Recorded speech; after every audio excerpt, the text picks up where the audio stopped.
Hi everybody, good evening. Welcome to the webinar. It is April 25th, 2016.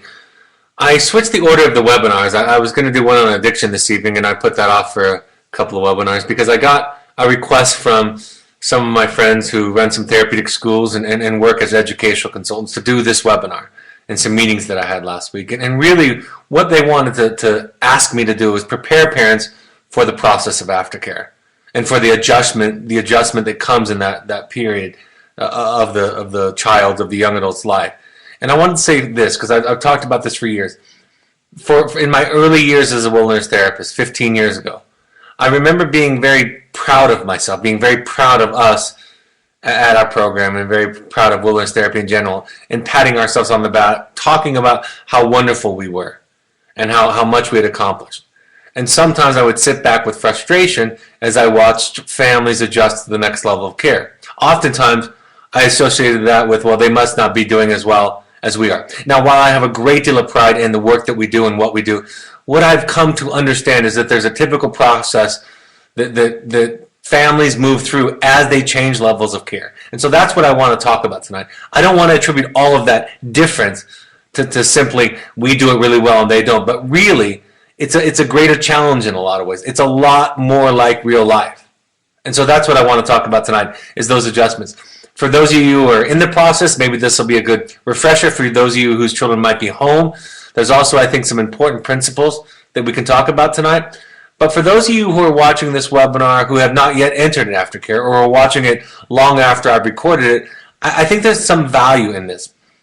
I'm going to talk about some typical adjustments, some typical struggles, or some typical examples of regression that students go through, and you can be comfortable knowing that I recorded this webinar long before your child ever entered Aftercare. So it's not somebody responding to you after you share with them how hard it is, but actually these are well-known stages, well-known processes that our clients go through. And like I said, for those of you who have already been through this or are long past it, I think there's valuable information. For tonight's discussion, I'm going to define Aftercare as these general categories. Right? We're going to be talking about therapeutic boarding school, which is a very broad category. Sometimes that becomes kind of the Kleenex or the Xerox kind of phrase, where it's just like a general standard of anything that comes after wilderness. We also talk about residential treatments. Typically that's a higher level of care, more clinical support. Therapeutic boarding school is going to be boarding school with a strong therapeutic support, and residential treatment center is going to be strong therapeutic support with still school as a part of it. So you're talking about levels of care. But really, it's really any residential program where your children are living aftercare. Group homes, sober living environments, often referred to as SLEs. Treatment centers, those are what often the folks who run substance abuse recovery specific programs call themselves as treatment center. IOP is arguably a very rare level of care that people use. It's oftentimes 4 nights a week after school while the individual is living at home. So it's 3 hours a night on an after-school program. Intensive outpatient program is what it stands for. So somewhere between 3 and 5 nights a week. And sometimes people will call it extended care. In the substance abuse treatment industry, they'll call the first placement, like wilderness, primary care, and then they'll talk about extended care. But again, I just want to give you an idea about some of the things that are out there. On Wednesday of this week, I'm actually going to talk about and go in depth with all of these kinds of levels of care and talk about how to choose the best fit for you and for your child. But I wanted to give you some context for that. I want to talk about transitions and the difficulty that people go through in transitions.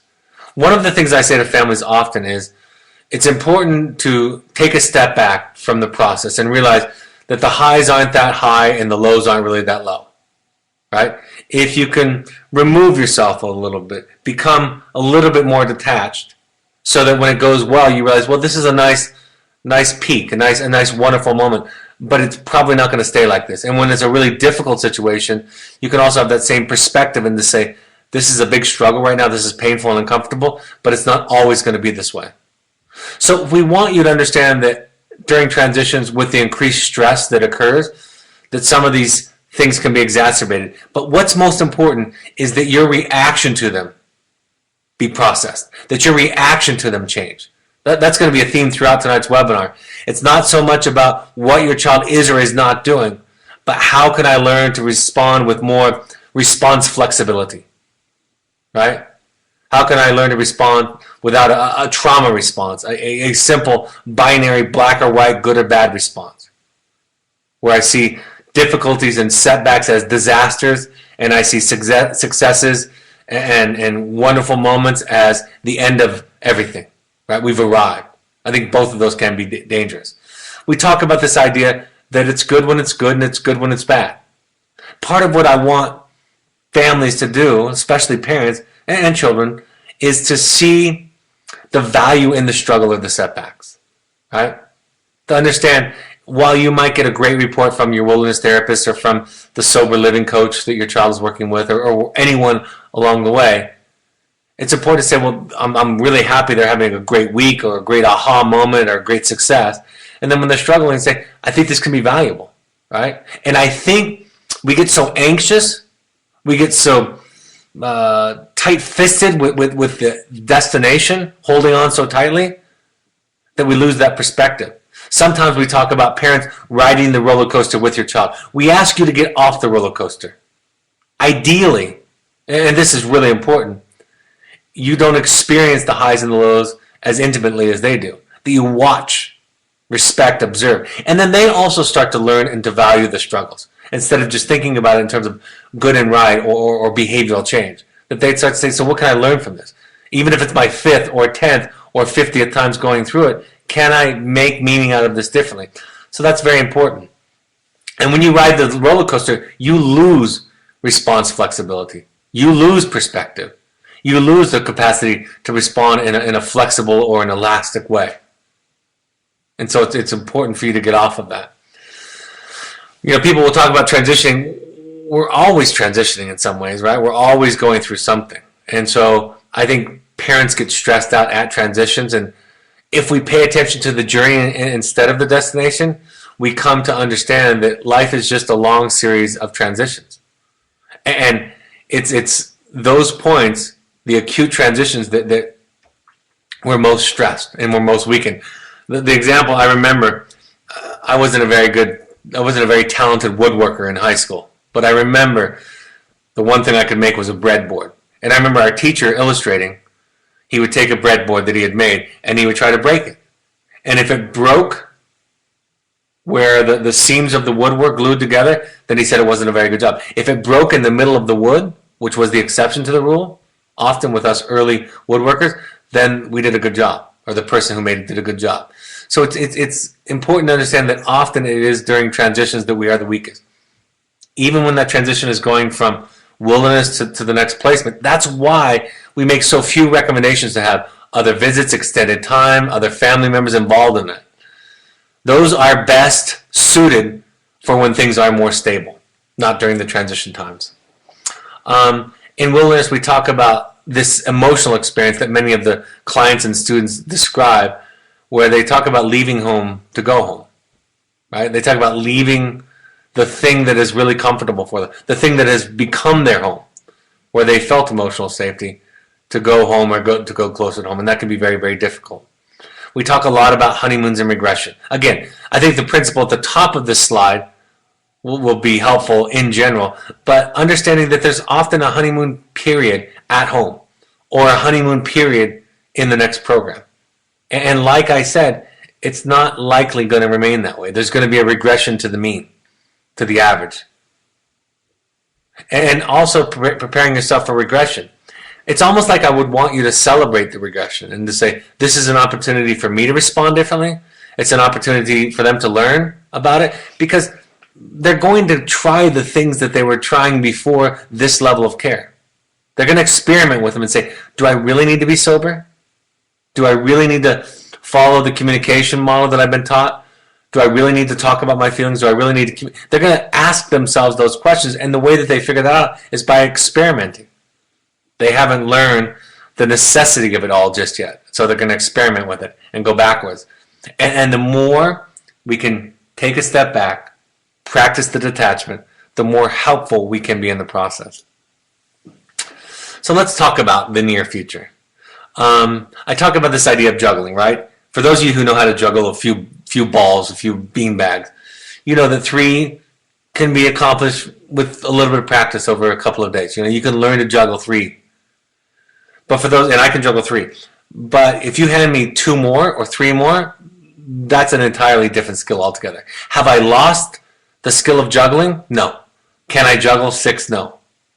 And so when your children move from this smaller, very insulated, very supported box to this larger box where there are more choices, where there are more tasks, school becomes unimportant or work becomes an important factor again.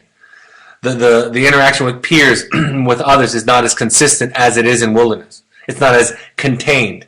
It's not as insulated as it is in wilderness. They're going to have staff that come in for 8-hour shifts instead of the staff like ours who come in for 8-day shifts.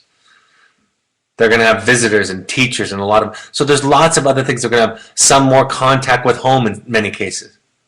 So now they're juggling 6 balls and they're going to drop them all.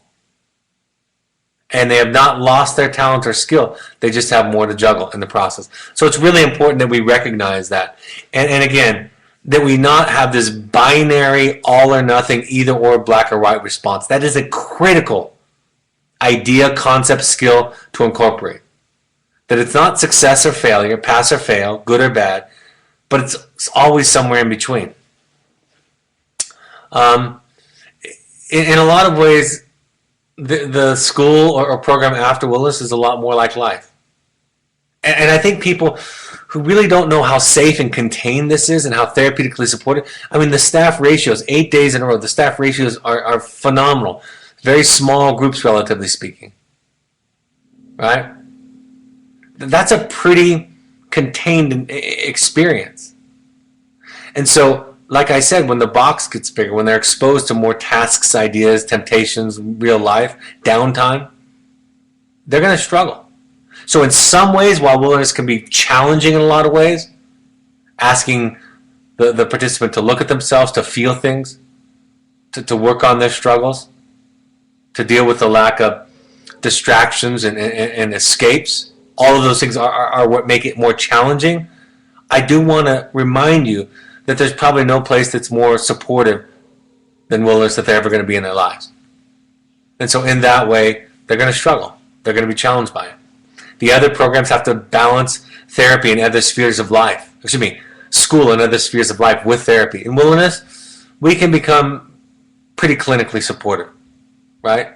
When we've talked about creating a transitional wilderness program, we've battered the idea around for years. My suggestion was, let's take the therapist out of it. Let's reduce the staff ratios, right? Don't give them more therapy. Give them less therapy and fewer staff and fewer opportunities and see how they do. It's a challenge. It's less individually focused and tailored because most programs at schools have more than 8 or 9 of their peers. And so while we can work with a couple of members of the group if the other group is doing something else or tailor the entire experience to one child, it's more difficult to do when there are systems and schedules and more peers to consider. So that's important. The change is slower, right? There's something about wilderness that is really dynamic, phenomenal in terms of a treatment model. And so we see dramatic changes as children. For those who have it as their primary or first treatment experience, or for those that might be coming from a different level of care, you really do see some phenomenal dramatic changes in a relatively short period of time for many of them. And so life isn't like that. And so learning to adjust to the pace of change is difficult for families. But it's important. It's important that it slows down before they return to home or back to college. Less insulation, right?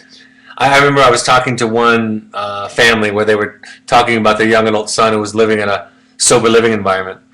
And they were describing, I said, so how's it going? And they said, well, Friday he was up, and then later on Friday evening he was down, and then Saturday, and they just started to describe Friday, Saturday, Sunday, and we were talking on Monday. And I said to them, I think you know too much about his moods, right?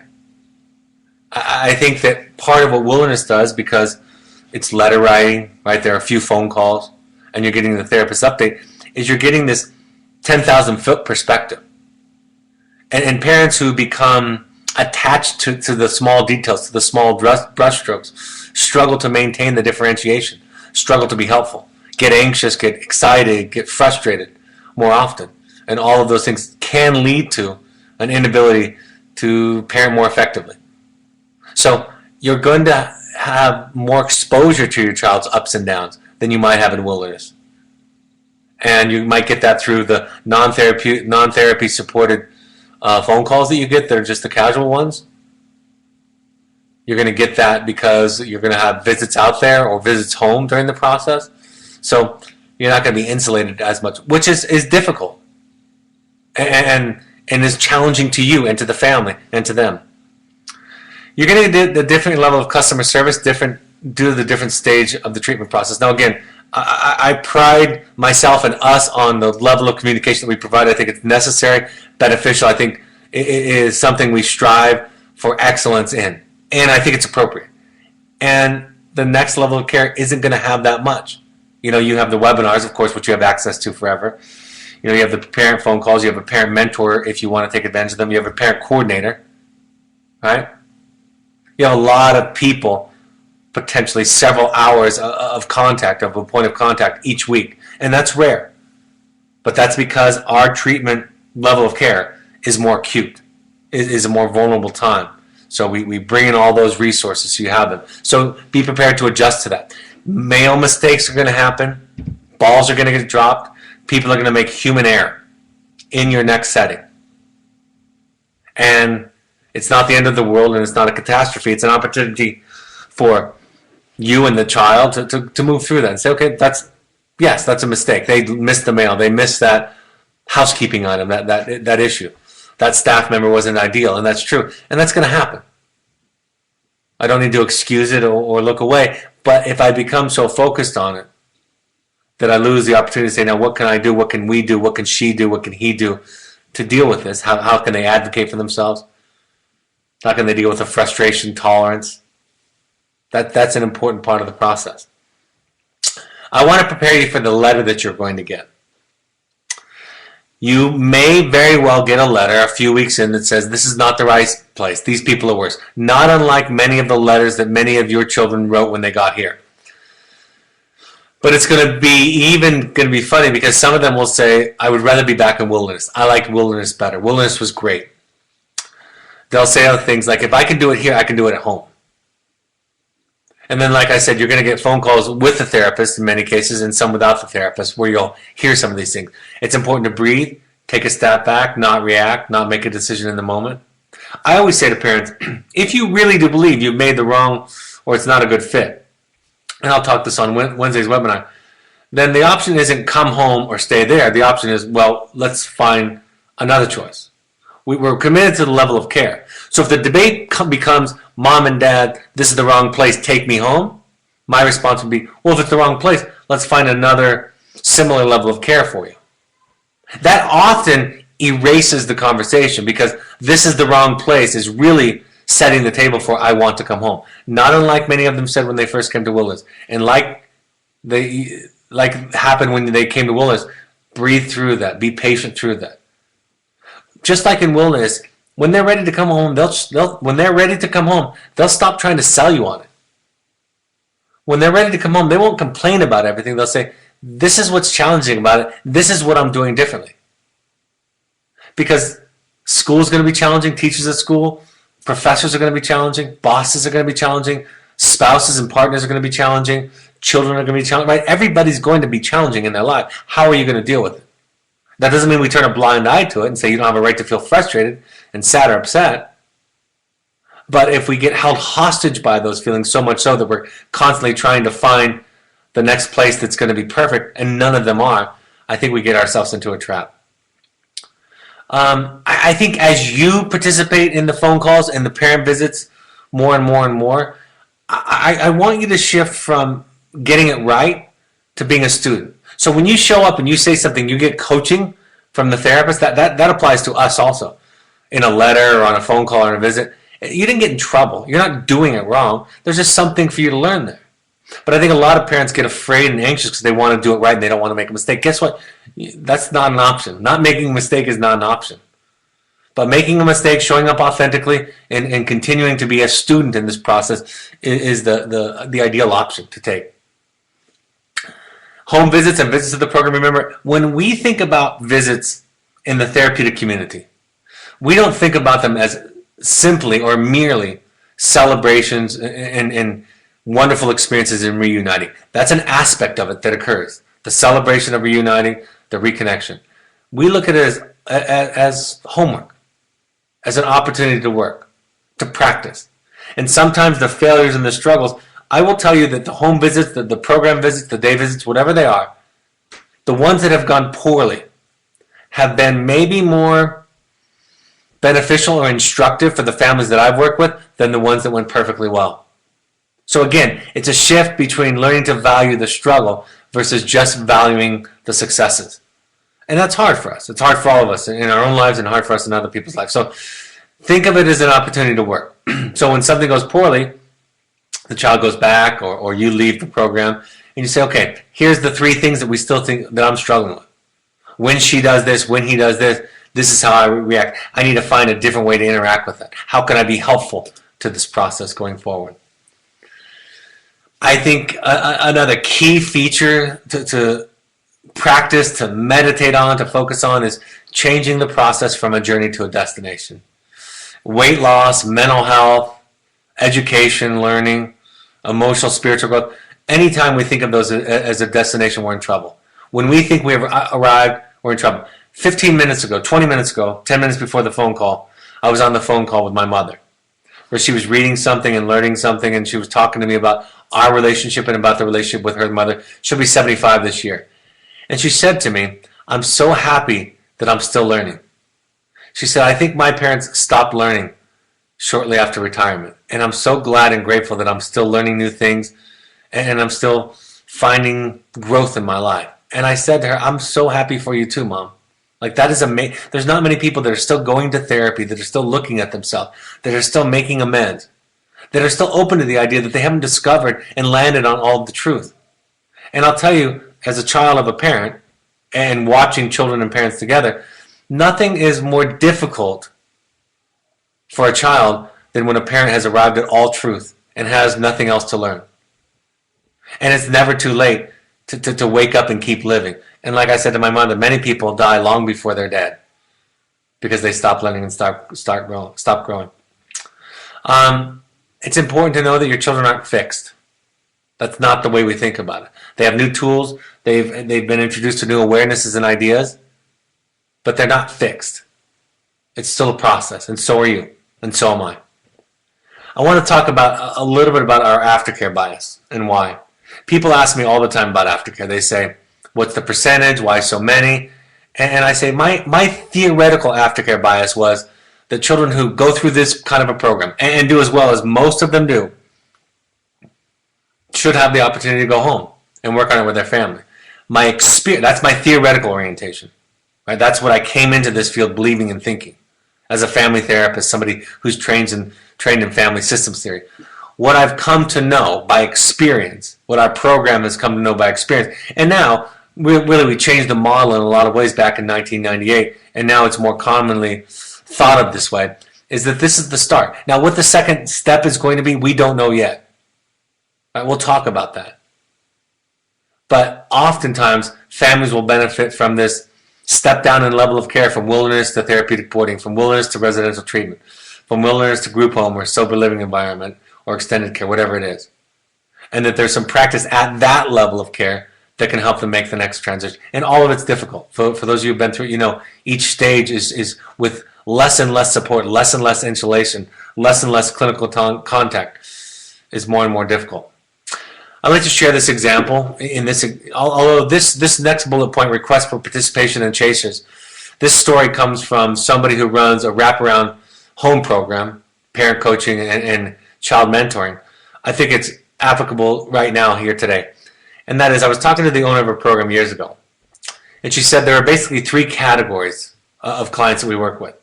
There are ones where the parents and children are both motivated.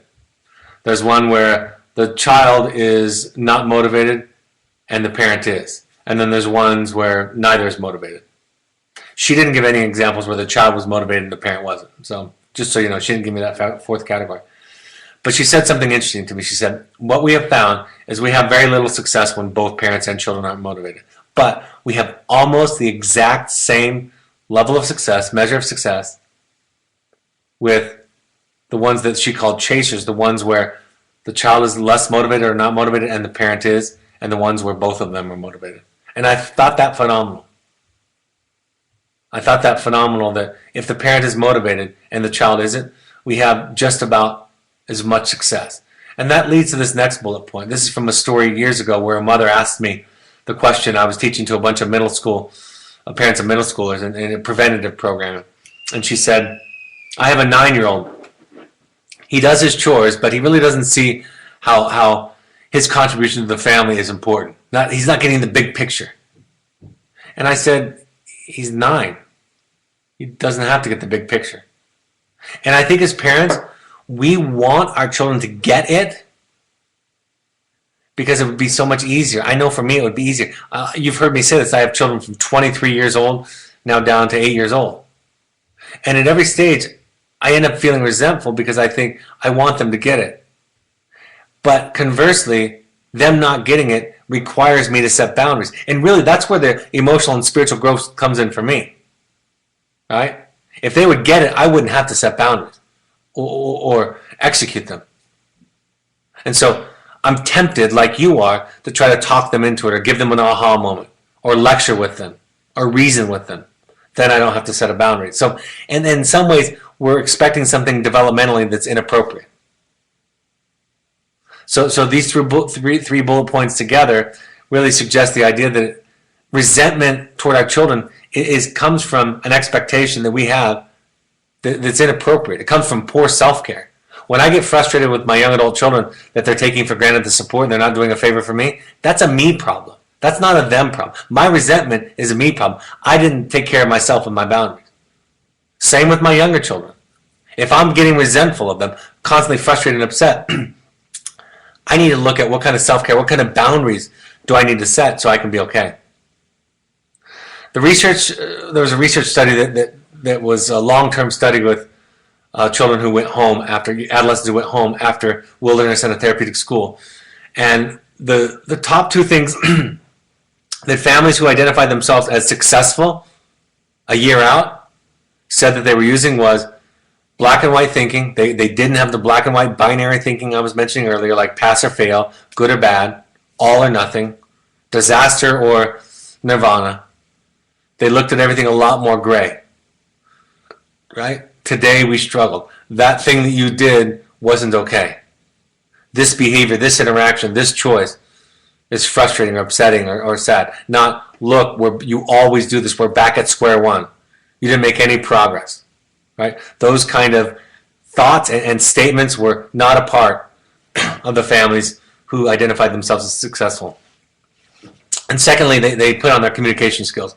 And I think communication skills can be helpful to help us steer away from that kind of black and white thinking. I want to share this idea, the lessons from the behavioral contracts too. I think behavioral contracts can be helpful, but not in the way that many parents think. I think behavioral contracts are for the parent. I think most parents, when they set out a behavioral contract, they think it's going to do the work for them. So when a child, adolescent, or young adult violates the contract and the parent shows them it in black and white, their hope is the child is going to say, yep, you're right, you got me. I'm not living up to it. Let's have the consequence. But that's not the way it goes. They argue, right? They find loopholes. They talk about how they didn't really want to sign it, but they just signed it because they had to. A behavioral contract isn't so the child will respond that way. That again is our fantasy, so we don't have to set a boundary. A behavioral contract is so that I know that I'm clear and that I can have the serenity, the satisfaction, the confidence to know that I was clear. So when I set my boundary and they rail against it, they complain, they tell me how unfair I am, I don't talk them out of that. I just know I'm okay. And so I have the capacity to set the boundary and be okay with it. So the behavioral contract is for you to feel okay, not for them to when they violate it, agree to everything that you do. It's for you to know. And a lot of this stuff, I think a lot of the parent education that I do, I think the temptation is sometimes parents want to take this information, whatever webinar it is, whatever I'm doing, whatever session I'm having, and they want to take it and tell it to their child. None of this is for them. This is for you to know. And what you do is you listen, you show empathy, and then you set boundaries. That's what you do. On this right column, I just wanted to say, if you haven't started now, we're asking you. We're inviting you to start now. Go to your Al-Anon meetings or CODA meetings. And if you're resistant to go to it, know that most of your excuses are the same excuses that your children have for not going. Most of it is comfort, right? I don't need it. I can do it without it. Those aren't my people. I feel awkward or uncomfortable. Those people are worse than me, right? All the same kind of thing. So if nothing else, it gives you empathy. But this is something of all the things that I've said and talk about, this is something that's free. So at the end of every webinar, when I say that, please start as soon as possible in this process. And as uncomfortable and awkward and anxious as it makes you, maybe that's something you can share with your child and say, I realize the stuff I'm asking you to do is really hard. They asked me to go to a meeting, and I did, and I hated it. And it was hard. It was uncomfortable. And I'm trying to do something different, just like we're asking you to do. And I have tons of empathy for how it feels. And then going to therapy, doing your own work. You know, it's hard to ask you to go to therapy in the sense that if you don't know that you have issues to work on, it's hard to just go to therapy and say, the program asked me to go to therapy and I don't know what. I think it's just important to know you have issues. I say this to parents all the time. Your children don't need you to be perfect. What they need from you is they need you to know that you have issues and you have a journey to be on. And that their journey is not your journey. Your journey is your journey. And what it sounds like when a parent starts to live this is they say to the child things like this. So this is what my issue tells me. This is what my neuroses tells me. This is what my codependency tells me. This is what my mom brain or my dad brain tells me. That I need to control this or give you advice. But I know, I've heard the webinars, I've read the books, I know I'm not supposed to, so I'm going to try not to. And when your child starts to hear you talk about your neuroses and your issues, I can't tell you how that feels to them. It feels like the room just filled up with air. But if all you talk about is their problems and what they're not doing, and they know at some level that they make themselves excellent targets for that kind of scapegoating and focus and obsession on your part. They know it at some level. But even if they make themselves fantastic targets for it, it still doesn't work for that to become the focus. So learning to respond with, here's my issues, here's what I'm struggling with. Just share that with them in your letters, on your phone calls, on your visits, or if they're home, at home, as often as you can. No matter how crazy they've been, talk about your issues and how you're struggling with them and working with them. I get anxious when you do this. I get anxious when you say that. But I realize it's my anxiety, not yours, so I got to go work on it. My crazy brain says that if you do it right, that I won't be anxious. Isn't that crazy? My crazy codependent brain says that the solution to my anxiety is in you getting better. That's what my crazy, neurotic, anxious brain. So we talk like that. And it's not self-deprecating to this. I don't feel bad about myself. I feel confident enough and secure enough in myself to be able to talk like that. Learning to take risks. Try new things. And stay learning is important. Adopting the beginner's mind or the student mind, as I said earlier. Working on co-participation in therapy. How are you co-participating with your therapist? Working that out. And if you have a difficult co-parenting relationship, it's even more important.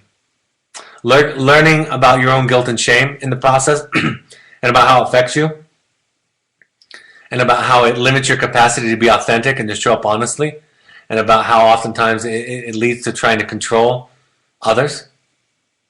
Developing response flexibility. Response flexibility is the opposite of being reactive, being dependent, responding from a trauma, a fight or a flight or a freeze place, right?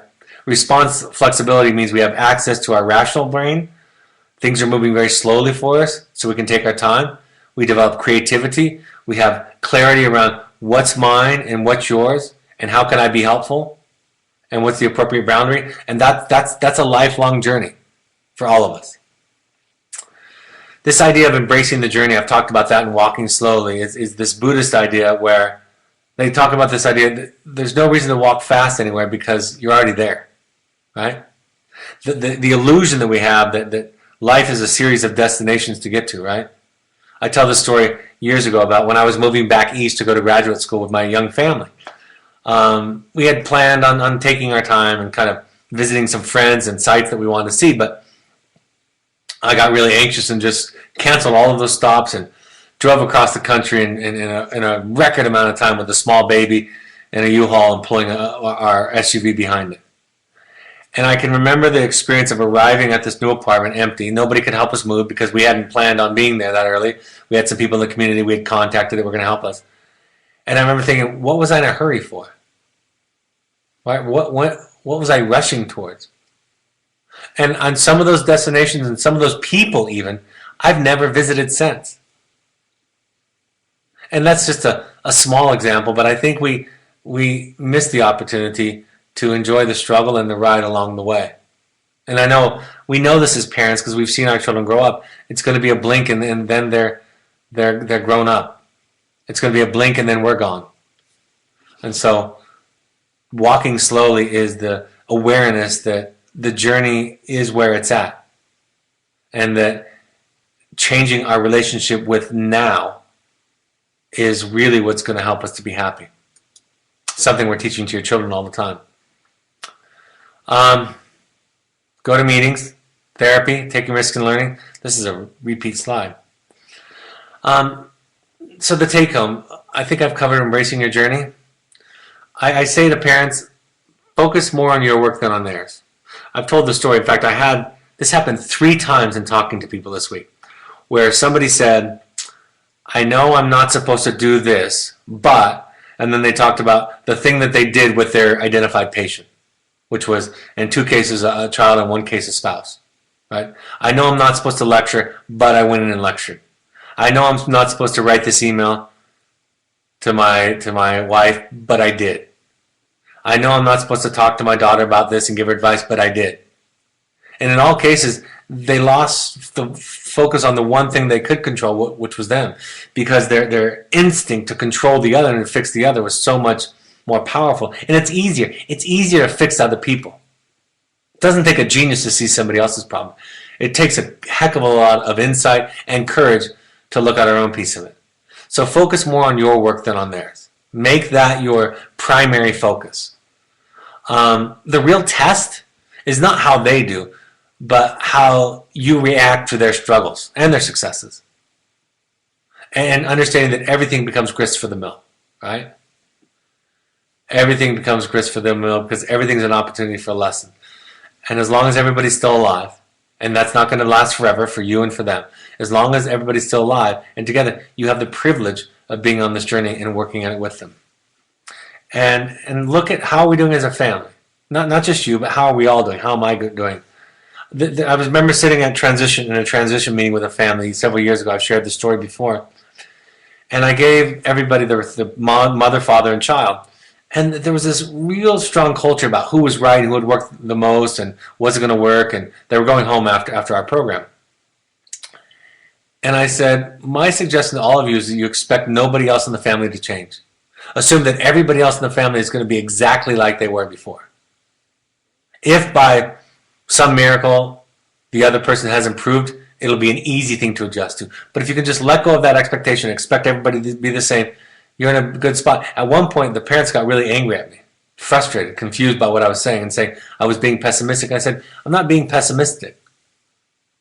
But I think what's happening is you're focusing on the other person's progress or lack thereof, and you're constantly in a power struggle. You're constantly obsessed with their progress, their success, their mental health.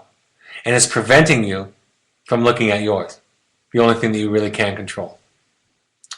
I don't know the end of that. The privilege of participation is that you get to, if you do this work. A father asked me years ago, Brad, you always say it's not a simple cause and effect. It's not, you're not blaming parents.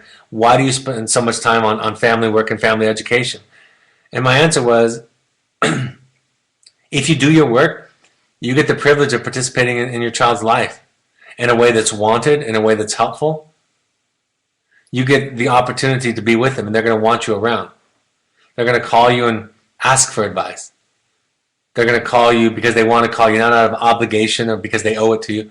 They're going to have you over to their house, or they're going to come visit you because they know you're a safe person, because you're on a journey.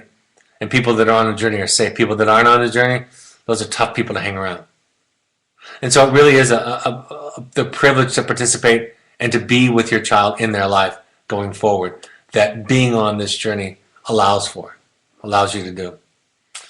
All right, I'm happy to answer any questions before we go to upcoming events.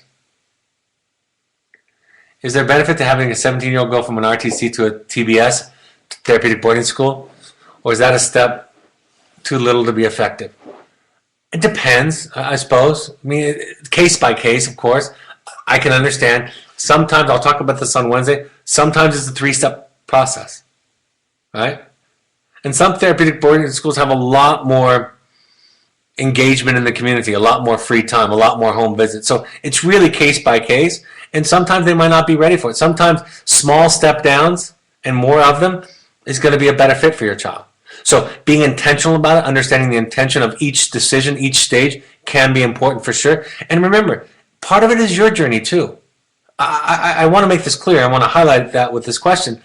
But the more exposure you have to them and their difficulties and their day-to-day struggles as you move from level of care and how you're dealing with it, how you're feeling. Are you anxious? Are you angry? Are you easily frustrated? Are you feeling resentful? Do you lose hope? Do you have dramatic responses? Or are you able to respond to it? See, I remember when my son left Wilderness, went on to a therapeutic boarding school, and then came home. My thought was, it's not about him being fixed. It's about having some new tools and awareness. And I wanted the struggles. And I knew, and there were lots of them. And my son is 23 right now and would tell you he's incredibly happy, emotionally, spiritually. He's been sober for many, many years. So it's not about that there's not going to be any mistakes. It's like, do we have tools, awarenesses, shared language to be able to deal with it? So part of it is your choice. It's not just about are they ready. It's are you ready for that next step, which is going to be, I'll say this very clearly, less supported than the last one. So that can be an effective model. And sometimes does happen. My guilt, shame, limiting my authenticity. Rich stuff. Could you talk about that more? Well, if I feel... Shame is you feel bad for who you are. In my book, I talk about the fact that they're not that different. But if I feel guilty, if I feel bad when I hurt you, then I'm going to make decisions based on whether or not you're going to be hurt or not based on what is my truth. The simple example that I often refer to, if I'm a 16-year-old girl and my 19-year-old boyfriend wants to have sex with me, and I'm not ready for it, I'm anxious and I'm uncomfortable with it, but I feel guilty because I'm hurting him physically or emotionally, then I'm not going to be able to be authentic. If I'm worried about setting a healthy boundary with my spouse, with my children, because I feel guilty when they feel sad or hurt, then I'm going to have a difficult time telling the truth. If I feel guilty for taking care of myself. It was just happening last night. And once today and once last night where I said to my wife, she was asking me to do something that I couldn't do because of my own self-care and because of what I need to do. And I said, I'm going to have to take care of myself. And it was so wonderful because we had the shared language. She said, I get it. And so yesterday I did nothing for several hours. And I came at the end of the day and I said, thank you so much. I wasn't ready to do Sunday chores and it was hard for me and I felt afraid and guilty for saying no, and I did it and you supported it and I'm really grateful. And if she hadn't supported it, it would have been a challenge. So guilt and shame get in the way of me showing up honestly and authentically because I'm afraid you're going to reject me or be so hurt that I'll be devastated, or my own background tells me that something's wrong with me if I don't extend myself to everybody all the time and do everything everybody wants. Things like that.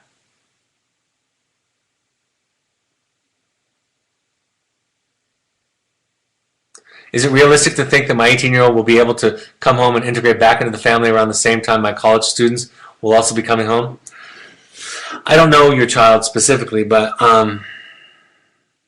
in general, I'll answer this question generally because that's all I can answer. It's okay if they need to be away from you to be okay. I tell the story about my son when he was going away, and I was very sad. My therapist, as I was crying in session, said to me, he needs to get as far away from you as he can. And I laughed and I immediately thought, it's hard, but it's true. And for you guys, it's harder because some of them left before they turned 18, so it was out of order and unexpected. You didn't follow the path you thought it was going to be. So there's a grief there to what we expected was going to happen. But, for some 18-year-olds, living at home it's not the best thing. For some 30-year-olds, living at home would be a disaster. I'm 48 years old. Living at home would be a disaster for me. Wouldn't work for me to move back into my mom's. I know that's exaggerating a bit, but it doesn't mean that there's not love. It's just that it's difficult for you guys to interact in that way when there's been this kind of separation. So I often say around the time of 18 that the best setting may not be home ever again. And that might be the best thing for the relationship and for their development. And there might be some grieving that you have to do around that.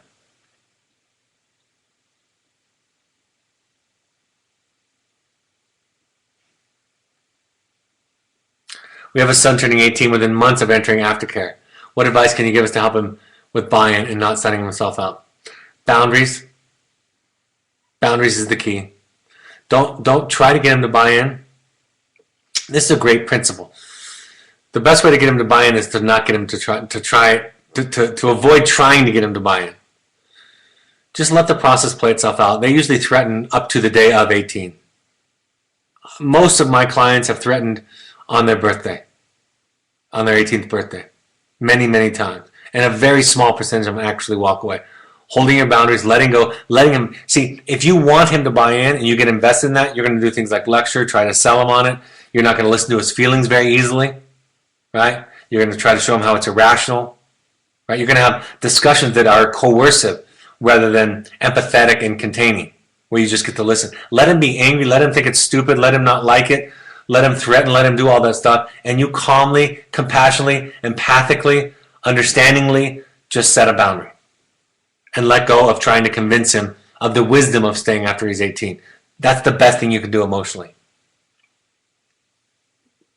Sometimes it flips backwards like this, Michael, but I finished that question. What if all goes blissfully well with the wilderness program? Would it be a setback to take a family vacation together and to have an alternative plan for school versus a therapeutic boarding school? We typically don't recommend that. We recommend whatever level of care we have afterwards that we think is the appropriate one. Then you get to decide if you want to do it or not.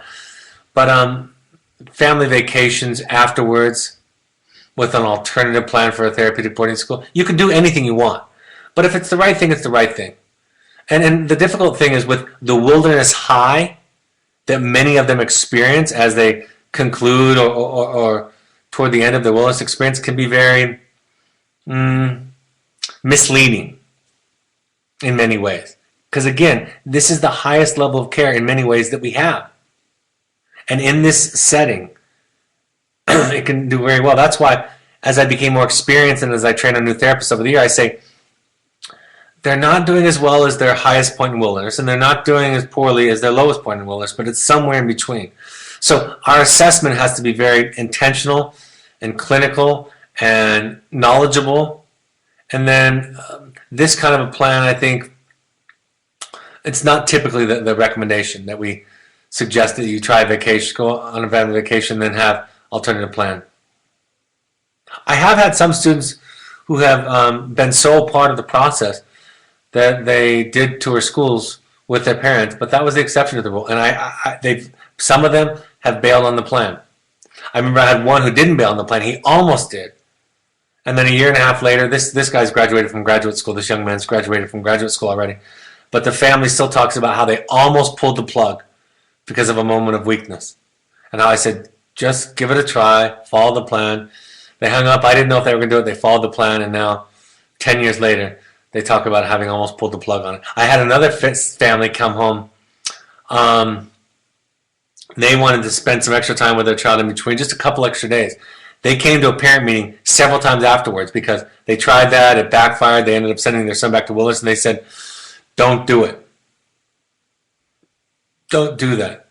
It's fool's gold. I remember myself, while I drove my son straight from Wilderness to the school, and it was one of the hardest moments. It was way harder than having him go to Wilderness.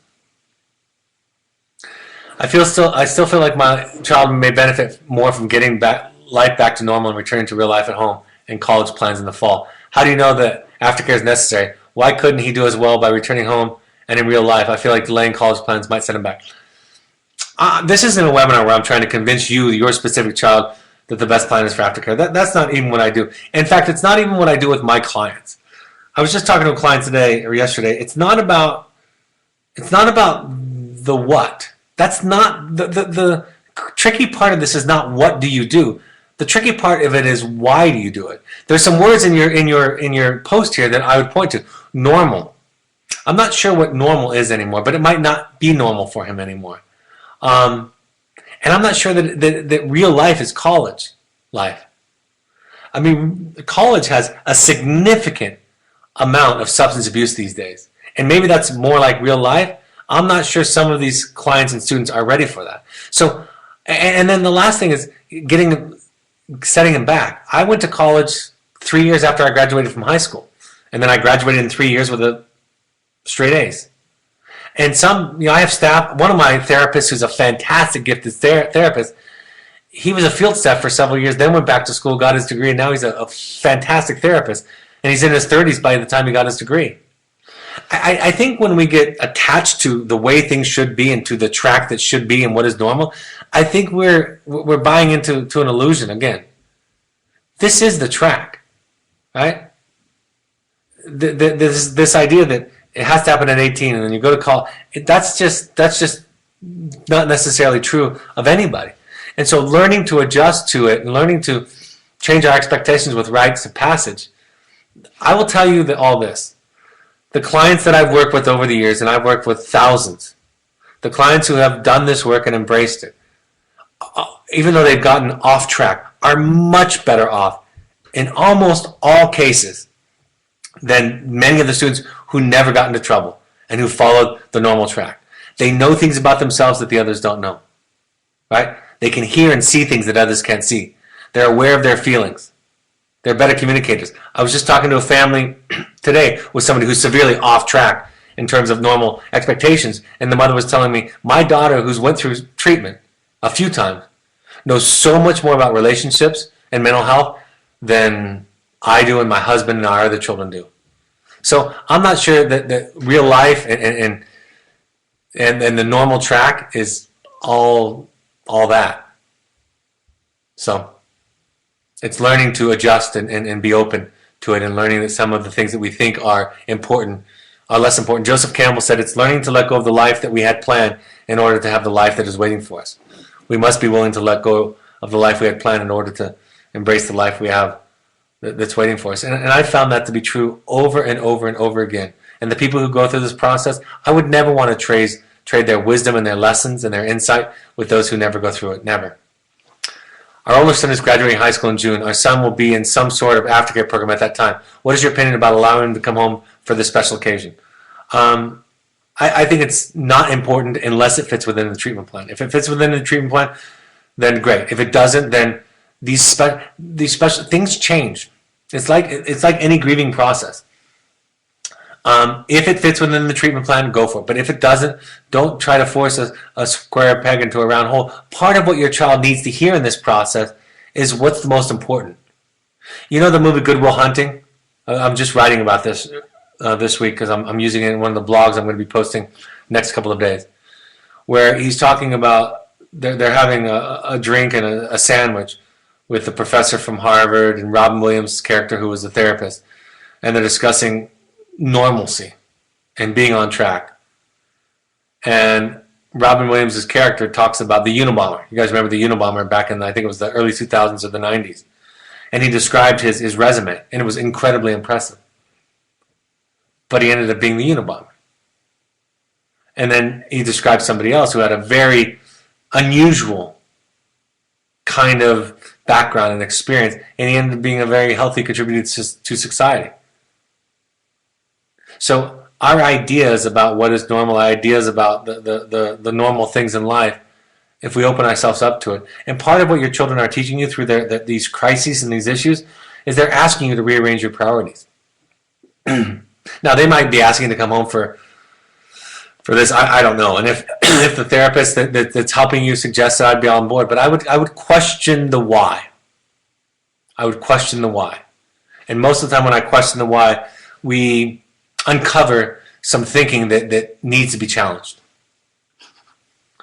I just came back from visiting schools for Aftercare. In conversation with the students, they all suggested the best plan is to take my son directly to Aftercare. They said, don't extend time or he will convince me not to go. They all agreed. My question is, if our son runs away from the school and we bring him to next week, then what? Any advice on how we handle the transition to the school? We've already fallen into the trap of convincing him that it'll be the best thing. You'll figure it out. If he runs away, you'll figure it out. You'll respond. You'll learn from it. It'll be a valuable lesson for you and for him. He might need a different level of care. If your son is going to be a run risk, he's going to need to be at a school where run risks are handled. And if he runs from the school that doesn't support having run risk children, then he needs to move to a different level of care. And that would be something that you would all learn. And it's not see, these failed treatment experiences aren't failed as long as you keep growing. Keep growing and going forward. Learn from it and keep making progress. It's when you give up or turn it into a catastrophe that it becomes a problem. But I would say to my students all the time, if you need to be in a place that will only take you kicking and screaming, you're going to have fewer freedoms and privileges. If you're willing to work with this process, even though you know it's not ideal, you're going to have more options. And if you bomb out, if you can't qualify for them, your parents are going to have to make a decision about a different level of care. So, no matter what happens, you'll be okay as long as you just keep open and growing and learning and moving forward and not turning it into a disaster or a failure. Simple. Not turning it into a simple disaster or failure. It could be it could be a failure in some ways as part of the process, but not in all ways. All right, I have some new meetings and things coming up. So we have the Cascades Parent Workshop in June, and then we have the Entrada Workshops. We're going to be doing them in both of our programs.